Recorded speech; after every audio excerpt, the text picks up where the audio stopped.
Okay, so I'm going to show you how to whip stitch the body closed. To do this, I'm going to go ahead and remove those center stitch markers on both sides. You're going to want to add a daring needle to that yarn tail that we had left from building out the second leg. And here we're just going to whip stitch the center of the body closed. So I'm going to go through both sides.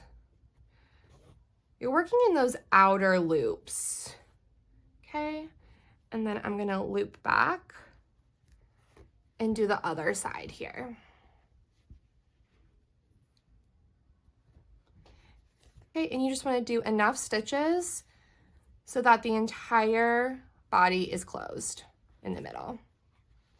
Okay, and I'm gonna take this and just put this back through the body.